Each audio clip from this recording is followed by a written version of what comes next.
Guns and Targets. By a player, for the players. Bonjour à tous et bienvenue dans cette nouvelle vidéo review. Aujourd'hui je vous retrouve pour une réplique longue type M4. Comme vous pouvez le voir à cette boîte, il s'agit d'une réplique de la fabrique d'armes de Falkor Defense. Donc on va y venir après, pour ceux qui connaissent pas. C'est une réplique fabriquée par APS, donc au niveau emballage, voilà ce que ça donne. Une boîte carton avec la licence Falkor Defense sur le dessus, l'étiquette du modèle en question à gauche, et c'est tout. Donc vous en conviendrez que c'est plutôt sobre. À l'intérieur, on trouve la réplique emballée dans de la mousse expansée comme ceci, donc avec un couvercle sur le dessus. Et voilà l'intérieur de la boîte. Un chargeur et cap en métal de 300 billes, avec la petite molette bien sympathique, bien évidemment la réplique, une tige de nettoyage déborrage, et une petite carte d'authenticité de la licence Falkor Defense avec EMG, Ivac Manufacturing Group, qu'on a déjà vu dans plusieurs d'autres répliques, tout simplement. Et voici donc la réplique du jour, la Falkor Defense AR-15 Ambi SBR. Voilà, elle a un nom vraiment à coucher dehors, typiquement une réplique d'M4, un petit peu custom, on va dire un petit peu modifiée, avec un garde-main M-Lock et quelques petits éléments comme ceci, et une couleur dorée qui la rend, bon, c'est pas ce que je préfère, mais bon, il y en a qui aiment. Ça rend quand même une réplique assez sympa visuellement. Bon, voilà pour le contenu de la boîte. Je vais commencer par vous parler du fabricant de l'arme réelle. Falkor Defense est un fabricant d'armes à feu de renommée mondiale, situé à Kalispell, dans le Montana. Sa fondation d'entreprise est basée sur l'innovation et le développement de technologies pouvant être utilisées pour des applications militaires et civiles. Falkor Defense, nommé marque de l'année au SHOT Show en 2017, a recruté un ingénieur et un designer de classe mondiale pour la fabrication de ses produits. Avec l'utilisation de machines CNC, de l'anodisation et de l'assemblage, ces produits sont tous de qualité garantie, innovants et à valeur ajoutée. Ivac Manufacturing Group est une entreprise qui a pour mission de créer des armes de formation ultime pour les simulateurs d'application de la loi, militaire et de jeux de guerre. En 2017, EMG a accordé la licence de Falkor Defense pour fabriquer et distribuer le modèle de fusil Blitz et Reach en AEG dans le cadre de la série d'armes EMG Training. APS a donc fabriqué la réplique de l'arme Blitz AR-15 Ambi SBR fabriquée par Falkor Defense. Ici, cette réplique est tout simplement la réplique de l'arme Blitz de chez Falkor Defense. Créée en 2001 à Hong Kong, APS Limited est spécialisée dans la conception et la fabrication de pistolets et d'accessoires d'airsoft. Même si leurs produits sont fabriqués en Chine, tous les designs et le contrôle qualité et la gestion sont effectués par le personnel de Hong Kong. L'objectif d'APS est de fournir à ses clients des produits de haute qualité et innovants, à un prix abordable. Ils développent et améliorent constamment leurs produits originaux pour répondre aux besoins de chaque client. Voilà pour l'arme et la réplique. Alors, comment est-ce qu'elle fonctionne? Eh bien écoutez, c'est un AEG standard, comme j'en ai présenté plein. Un AEG type M4, ça changera pas. Bon, c'est vraiment la réplique de l'arme Blitz de chez Falkor Defense, pour le coup on a la licence juste ici. Ça fonctionne donc sur batterie, ça se désigne sous le nom AEG, Automatic Electric Gun, je vous en ai déjà présenté plein. L'avantage c'est que ça produit le mode semi et full automatique comme un vrai fusil d'assaut et ça fonctionne sur batterie, donc l'hiver comme été, aucun problème. Si vous souhaitez d'autres infos, je vous invite à taper AEG Airsoft sur Google et vous trouverez plein de choses intéressantes. Alors, je n'ai pas de manuel à vous montrer pour cette réplique, j'imagine qu'on peut le trouver sur le site du fabricant, donc si c'est le cas, je vous le mettrai dans la vidéo en image, et sinon, je vous le retrouverai aussi en description si j'arrive à vous le trouver, donc n'hésitez pas à checker la description pour trouver le manuel. Donc voilà, on va regarder la réplique de près parce qu'elle dispose des licences et des marquages, donc profitons-en. Au niveau du garde-main, gravé dans le corps en aluminium CNC, on retrouve le logo M-Lock. À l'arrière de ce même garde-main ici, on trouve le logo Falkor Defense. Sur le flanc gauche, on a un marquage Falkor Defense, voilà, donc qui est la licence officielle. Un petit marquage Falkor SID Inc. Kalispell, Minnesota, USA. Donc ce sont de très beaux marquages parce qu'ils sont vraiment gravés. Le marquage du sélecteur de tir, Safe Semi et Full. Au niveau de la crosse, on retrouve un marquage RS2, donc j'imagine que c'est la type de crosse fabriquée par Falkor. Sur le flanc droit, au niveau de la crosse, on a le même marquage. Ici, on retrouve un marquage Safe Semi-Auto, donc vous voyez que le sélecteur de tir est ambidextre. Mode FD15A, multicalibre. Voilà. Un autre marquage Falkor Defense. Sur la trappe d'éjection des cartouches vides, on trouve un marquage Falkor Defense avec le 5,56 NATO, donc autant. Le marquage Falkor Defense du même côté du garde-main côté gauche. Le logo Falkor Defense sur le garde-main du même côté que le gauche. Et encore le marquage du logo M-Lock. Sur le dessus, on trouve le marquage des emplacements d'accessoirisation, voilà, sur le rail Picatinny. Le logo Falkor Defense gravé sur le dessus de la réplique aussi. Sur le dessous du garde-main, on retrouve aussi le logo Falkor Defense.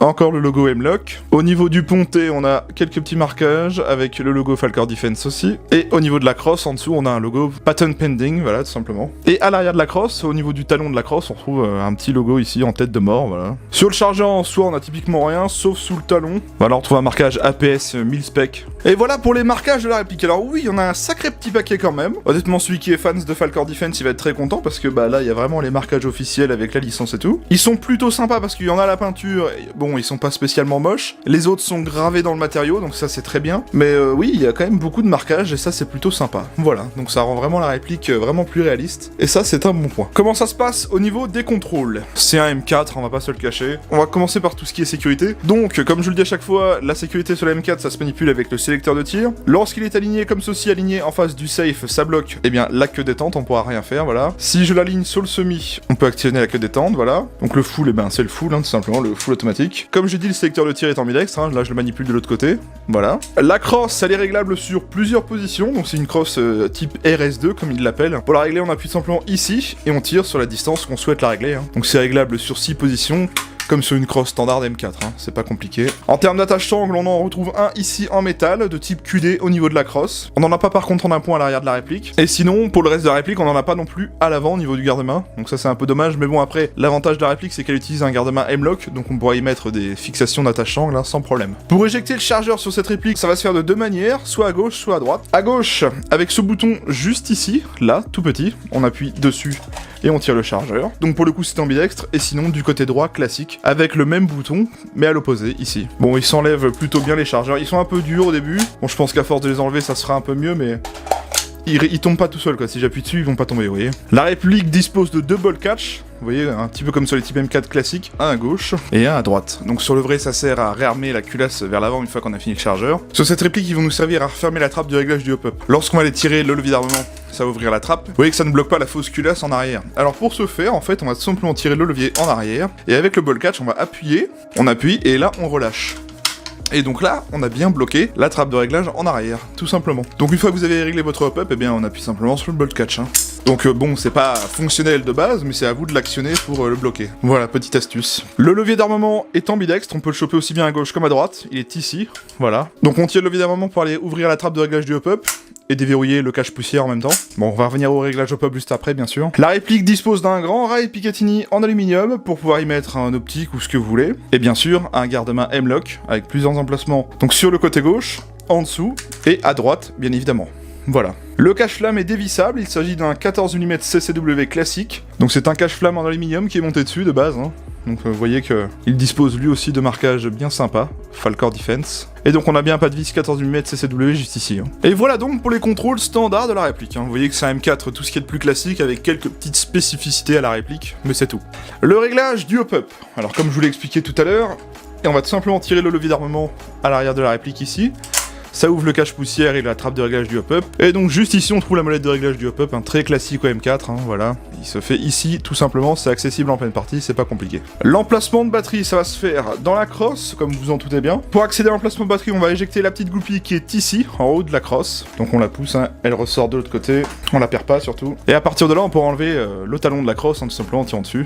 Voilà. Et donc ici, dans le tube, on trouve donc un branchement TEDIN, s'il vous plaît. Oui, on a un branchement TEDIN d'origine dans la réplique. Voilà. Bon, l'emplacement de batterie est pas énorme en soi, on peut quand même y mettre une petite batterie ici ou alors carrément dans le tube, c'est ce que je vais faire, c'est pas compliqué. En soi, vous aurez quand même de la place pour y mettre une batterie, c'est pas un problème. On va profiter d'avoir ouvert l'emplacement de batterie pour y mettre une batterie et faire le test de tir à vide. Et vous voyez, une 11.1 rentre sans problème dans le tube de crosse. On fera juste arranger des câbles, mais c'est faisable. Ok, donc, je vais enlever le chargeur quand même pour plus de sécurité, même si je sais qu'elle est vide. Alors, sur cette réplique, on dispose donc d'un micro-switch électronique. Donc on n'a pas de switch mécanique, ça c'est bien, c'est électronique. Alors on va avoir une réactivité qui sera plutôt accrue et un trigger reset très court. Donc alors, allons-y. On part d'ici. Et là. Donc le tir est vraiment en fin de course, au niveau de la queue de détente. Donc c'est vraiment en fin de course, vous voyez, je pars de là. Aucune résistance, parce que c'est électronique. Mais c'est vraiment à la fin que se fait le tir. Ici, vous voyez. Alors le trigger reset, on l'entend à l'oreille, il est audible. Bon, il est pas, c'est pas un gros clic, mais on l'entend à l'oreille. Je sais pas si en vidéo on va l'entendre, mais on... Là... Je vous dis quand je l'entends. Donc je commence à relâcher. Là. Donc vous voyez, il est très très court.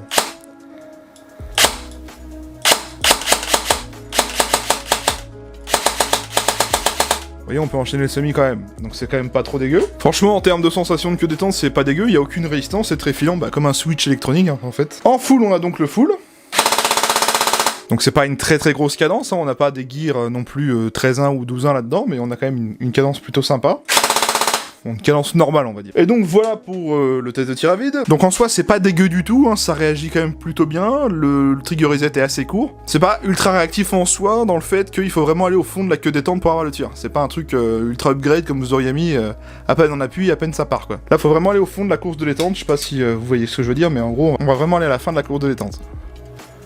Voilà, là j'ai le tir. Voilà pour le test de tir à vide, donc c'est quand même plutôt satisfaisant. Alors, autre point intéressant, cette réplique dispose d'un système de changement de ressort rapide. Bon, pour ce faire, c'est pas un système ultra rapide en soi, mais ça va, c'est quand même accessible. En gros, vous n'avez pas à sortir la gearbox de la réplique, hein, ça se fait à l'arrière de la gearbox. Il n'y a pas à démonter la gearbox de la réplique pour pouvoir le faire. Et encore moins à démonter la gearbox en deux, donc c'est quand même plutôt bien, on peut changer le ressort assez rapidement quand même. Donc c'est bon à savoir, il y a bien un changement de ressort rapide sur cette réplique. Alors, au niveau des finitions et des matériaux, eh bien écoutez, c'est une réplique fabriquée pour la plupart en aluminium et polymère, hein, donc c'est les deux matériaux principaux de la réplique. Donc, pour tout ce qui est polymère, on a juste la poignée et le talon de la crosse. Pour le reste, on a de l'aluminium, ou quelques parties en alliage en tout cas. Le garde-main est en aluminium CNC, le upper, le lower, le tube de crosse, le cache-flamme, le levier d'armement, l'attache-sangle est en métal, le chargeur est en métal lui aussi. Bon voilà, c'est quand même une réplique qui est bien construite dans l'ensemble, hein, avec des belles finitions. Les assemblages sont plutôt corrects. On a vu mieux, mais bon, c'est quand même très bien. Il y a un petit peu de jeu à quelques endroits. La qualité des matériaux est quand même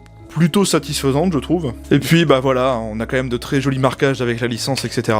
Mais voilà, ce qu'il faut retenir vraiment de la réplique, c'est que c'est fabriqué en majorité en aluminium, en alliage et en polymère, tout simplement. On a une réplique qui fait dans les 2800 grammes, donc c'est pas dégueu du tout, ça fait pas jouer, hein, bon, c'est vraiment M4. En termes de style, faut apprécier, surtout au niveau de la largeur du garde-main, vous voyez que c'est très spécifique en termes de largeur. Bon voilà, après, il en faut pour tout le monde, je vous me direz, et encore plus pour la couleur, mais ça, c'est un choix perso. Bien, on va parler des caractéristiques techniques. Alors c'est une réplique de calibre 6 mm à propulsion AEG, disposant d'une connectique DIN. Elle dispose de modes de tir sécurité semi et full automatique. Elle est annoncée par son fabricant à 1 joule 34, soit 380 fps, d'origine en tout cas, avec leur ressort d'origine. Elle fait une longueur maximum de 760 mm, d'un poids de 2800 grammes. Elle dispose bien d'un pas de vis 14 mm CCW. Elle dispose bien de rails tactiques Picatinny et M-Lock d'origine. Elle dispose d'un chargeur métal high-cap de 300 billes. Elle dispose bien du hop-up réglable. Elle ne dispose pas du blowback. C'est une gearbox type M4 version 2, c'est fabriqué en aluminium alliage et polymère, elle est de couleur noire et dorée, et c'est fabriqué par APS avec EMG et Falcor Defense. Voilà. On a fait le tour de la réplique, on va aller au test chronie et au test de tir, et je vous retrouve pour ma conclusion d'essai. A tout de suite.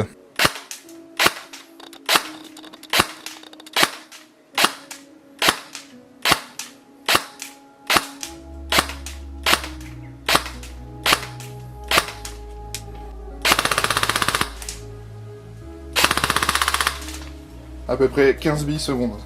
Test de tir du M4 Falcor Defense de chez APS.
Je ressors du test de tir, alors que vous dire sur cette réplique? Alors j'ai été un petit peu déçu par une perf en général. D'origine, la réplique est quand même très satisfaisante en termes de réactivité, de fabrication au niveau des matériaux, etc. Mais il y a un truc qui me chiffonne un peu, c'est le hop-up et le canon d'origine. C'est pas foufou en termes de perf, en termes de précision et groupement surtout. Ça part un peu n'importe comment de temps en temps. Guillaume a eu le même avis que moi lorsqu'il a essayé la réplique à son magasin. Honnêtement, je pense qu'on peut en faire quelque chose de bien d'origine sans y mettre très cher, hein, si on veut juste commencer à jouer avec sans avoir trop de problèmes pour toucher sa cible. On change le bloc hop-up, le joint hop-up et le canon d'origine. Et après ça, je pense que ça sera déjà beaucoup mieux. Elle tape quand même assez fort d'origine, donc bon, l'avantage c'est qu'avec le changement de ressort rapide, on peut descendre la puissance assez rapidement. Mais d'origine, voilà, c'est les seuls points qui m'ont un petit peu choqué, c'est la précision du hop-up, le bloc hop-up qui est un petit peu hasardeux, j'ai envie de vous dire, des fois on se demande s'il y a vraiment un bloc hop-up là-dedans. Et le canon de précision n'est pas terrible, hein. Franchement, j'ai pas vu un groupement bien top. Mais il faudra pas se dire que si vous achetez une réplique à ce prix-là, il y aura pas des perfs extraordinaires non plus, quoi. Il va falloir au moins changer le canon et le bloc hop-up. Et sinon, en termes de réactivité, bon, bah vu qu'il y a un petit switch électronique, c'est quand même plutôt sympa, on peut enchaîner le semi quand même plus rapidement qu'une réplique standard, mais bon, c'est pas non plus un truc hyper fou. Surtout que bon, j'ai entendu dire que les engrenages d'origine chez APS, c'est pas très solide, donc faites attention à ça. Donc voilà, pour résumer, un look différent, un système de changement de ressort rapide, un switch électronique, enfin voilà, c'est tout ce que moi je peux constater. Prenez en compte que si vous voulez avoir des bonnes perfs, il faut au moins changer le canon, le bloc hop-up et le joint hop-up.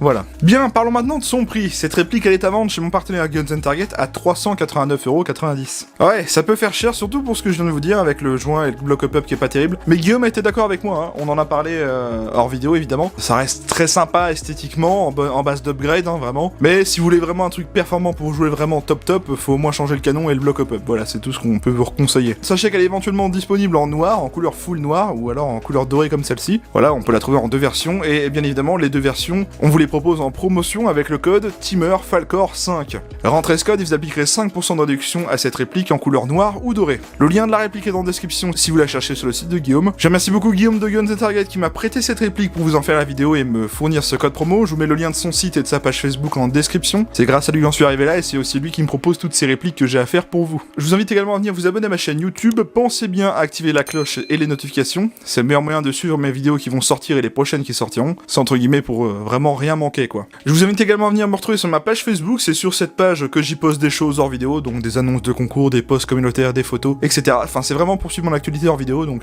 faites-le si vous avez envie, le lien est en description. N'hésitez pas à mettre un pouce bleu à cette vidéo, ça me permet de voir si le contenu vous a plu ou non, donc c'est aussi pour me faire des petites stats entre guillemets, voir si ça vous a plu ou pas, donc c'est toujours sympa de savoir votre avis. Si vous souhaitez venir échanger d'airsoft avec moi ou d'autres membres, je dispose d'un serveur Discord qui est totalement gratuit, le lien est dans la description, vous avez juste à vous présenter à l'entrée du serveur et vous aurez accès au serveur, voilà. Merci à tous d'avoir regardé cette vidéo, j'espère qu'elle vous aura plu, je vous retrouve mardi soir pour une prochaine review, merci à tous ceux qui ont été là pour le live du vendredi soir, bon week-end à tous, profitez bien, bonnes vacances à tous ceux qui y sont encore, bon courage à ceux qui reprennent lundi, moi je vous dis merci à tous et salut.